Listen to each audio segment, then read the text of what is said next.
Hi, Hollywood recapped here again. Today I am going to explain an American comedy movie called Blank Check. Spoilers ahead. Watch out and take care. In the opening scene, we are brought to 11-year-old Preston Waters. He lives with his dad and mom and two elder brothers who continually trouble him. Recently, they have taken over a part of Preston's room to keep a computer device for their small business. Preston's father Fred helps his older sons and urges the youngest one to compromise. Preston is mad due to the fact he constantly receives the short end of the stick. Later, he goes to an amusement park for his friend Butch's birthday party. Since his father only gave him $10 to have fun, he can't join his friends on the roller coaster rides. Instead, he is stuck on the lame merry-go-round. The children make fun of him for not having sufficient money. Preston's family is not poor, but his father is passionate about teaching his children how to handle and keep money. Hence, he has never had the best of anything. During breakfast the next morning, Preston's older brothers go to a baseball game. He wants to be part of them, but he does not have money for the tickets. Fred explains to him that saving is vital if he wishes to have fun, but the child argues he cannot save when he doesn't earn. His mother hands him an envelope that is an early birthday present from his grandmother. Inside is a blank check which Preston thinks is useless because it has no amount written on it.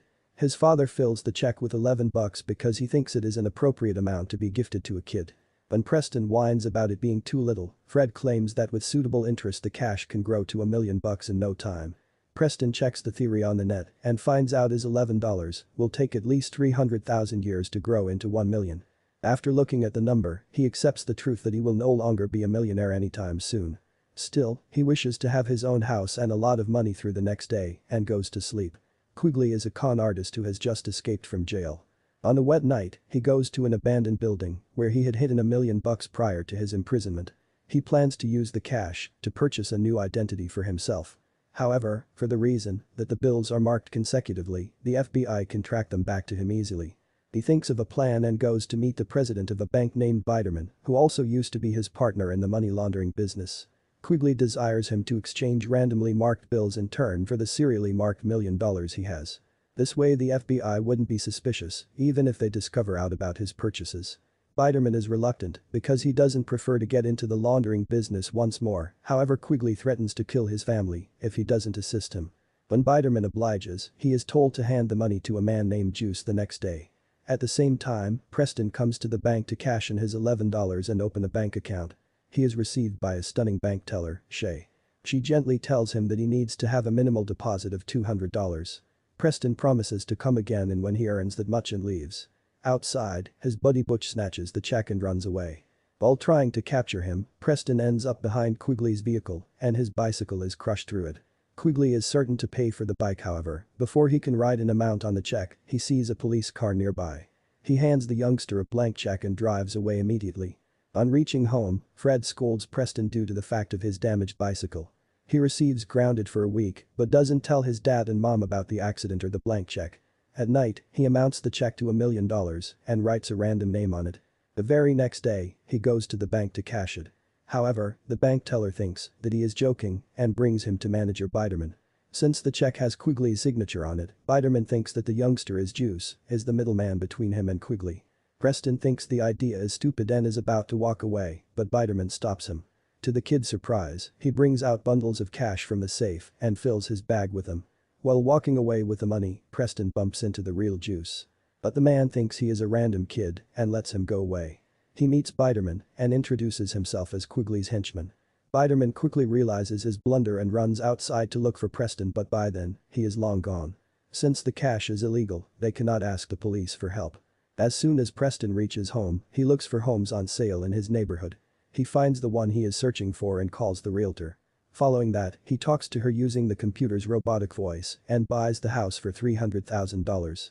When asked about his name, Preston looks at the computer and says, Macintosh. He is delighted to have eventually gotten the whole thing that he wishes in life. When Quigley finds out that his money is missing, he fumes in anger. At first, he insists that it used to be Biderman's fault, however then he remembers the blank check he gave to the child with a damaged bicycle. The three of them decide to go to the common places the place children go to find the one who stole their money. In the meantime, Preston buys a limo for himself and asks the driver to pick him up from his house. He sneaks out through the window and meets the driver, Henry. Initially, Henry believes the child is trying to play a prank on him. But on being handed the money, he apologizes and sits him in the vehicle. Preston says that the car belongs to Macintosh, a millionaire businessman. He claims to be an employee who works for Macintosh, so no one would doubt his story. Henry doesn't question him and takes him to each and every mall in the city at his request. They buy clothes, TVs, toys, video games, and much more stuff to fill his new house. Preston also buys a bucket full of ice cream, something his parents would never permit him to do. He even offers Henry a costly watch as a present for accompanying him to the malls. While returning home that night, he bumps into the bank teller, Shay. She remembers him as the $200 kid. Preston says that he has earned some cash and is quickly coming to meet her at the bank. After they go their separate ways, we see Shay secretly meeting a man and telling him everything about her workplace. It is revealed that she is a secret FBI agent who is on a mission to trap the money launderers working in the bank. The subsequent morning, Fred is about to drive to work, however their driveway is blocked by numerous motors transferring toys, furniture, and TVs into another house in the neighborhood. He goes to check what the fuss is about and finds his youngest son ordering people around. When Fred asks him what is going on, he says that he has began to work for Macintosh, their new neighbor who is shifting in today. Fred doesn't want his son to work for a stranger, but Preston convinces him that Macintosh is a good man. He even orders the employees to clear the path for his father's car. Fred is shocked to see the kind of authority Preston has over them. When the house is finally done, it has a racetrack, numerous balloon houses, a built-in video game system, Preston's personal office, and a swimming pool with a slide that connects to his office. Meanwhile, Quigley, Biderman, and Juice goes around amusement park searching for the kid. Their only clue is a blurry image taken by the surveillance camera in the bank. The word about a rich man shifting into the neighborhood goes around, and even Shay hears about Macintosh. Because of his unconditional wealth and the way he spends it, she suspects him to be a part of a criminal organization. One day, she goes to meet him in the house and finds Preston instead. When asked about Macintosh, Preston says he is in a meeting and is on a tight schedule for the next month or so. Shay is about to go away when Preston asks her out on a professional date. She hesitates at the beginning, however consents to go when he lies about being Macintosh's monetary manager. Later, he asks the driver Henry for advice because he has dated more ladies than him. According to Henry, women like chiseled men with money. They prepare for the date through exercising daily. With time, Henry turns into his best friend as they play, eat, and have fun together. Preston's family still thinks he is working for Macintosh. Still, Fred doesn't permit him to go out on a date at night. Preston slyly whispers that he was about to exhibit Fred's work proposal to Macintosh. Sensing that his son's relationship with a millionaire might help him, Fred lets Preston do anything he wants. At night, he and Shay go to a fancy restaurant for dinner. He gives her a necklace as a present, however claims that it is from Macintosh. Similarly, he additionally asks her questions about her dating preferences while insisting he was told by Macintosh to ask them. Later, they go to a water fountain and play. However, the fun ends when Quigley and his team bumps into them. Preston asks Shay to race him to the limo and drives away before they can capture him. Before separating, he invites her to his and Macintosh's birthday celebration on the weekend. On discovering out that Macintosh will be present at the party, Shay agrees to come. The subsequent day, Preston hires a party planner who fees him a $10,000 deposit. She needs to plan a fancy dinner and make a lot of profit through ripping him off. Later, Henry goes out with his buddies and Preston is left all on my own in the house. With nothing to do, he goes to the park to reminisce about his old life. At the same time, Quigley and his team also arrive at the park, looking for him. They spot him, but Preston cycles away immediately. A chase ensues between them, however the trio has to stop when their car crashes on top of another car. Biderman comments that stealing another $1 million would be less difficult than chasing the kid. Just when they are about to give up, they hit the jackpot and locate Preston's pal Butch. They keep him on the edge of the roof of a building and make him reveal Preston's name and address. That night is also the night of the birthday party. As all the preparations take place in the mansion, Preston's brothers call Shay a gold digger, convinced that she is hanging out with him for Macintosh's money. This upsets Preston, and he asks Henry for his expert advice. He additionally affirms that some people are only fine to him because of his money. They eventually go to the celebration, but Preston isn't allowed to touch his very own present because the security guard is waiting for Macintosh to open them. He also finds the food awful due to the fact he was anticipating to get pizza and ice creams. Somewhere else, Shay and her group have observed out that Macintosh has no previous data, which means he is a criminal attempting to create a new identity. They plan to trap the man and arrest him tonight. The party planner offers Preston a bill of $100,000.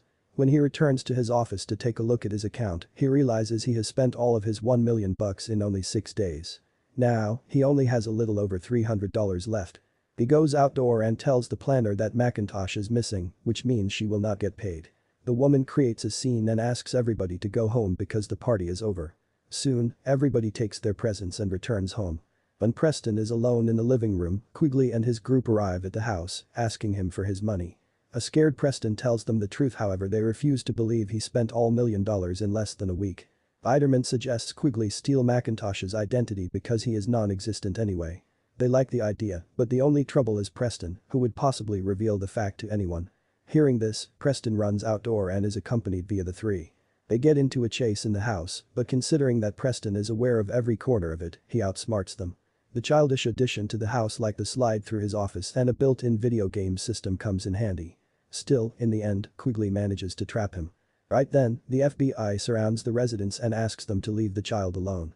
They arrest all three of them for fraud, money laundering, and theft. Quigley is assumed to be McIntosh, hence, Preston is let free without interrogation. The child finds out Shay is an FBI agent and is sad that she can't be his girlfriend. She kisses him and asks him to meet her after 10 years. On walking outside, Preston meets Henry, who had gone to get ice cream. Since they cannot work together again, they wish each other farewell. In the closing scene, Preston walks home with his father to see that his family has made a surprise birthday cake for him. When asked to make a wish, he realizes that he already has everything he wanted in life, his family. Thank you for watching, see you in another.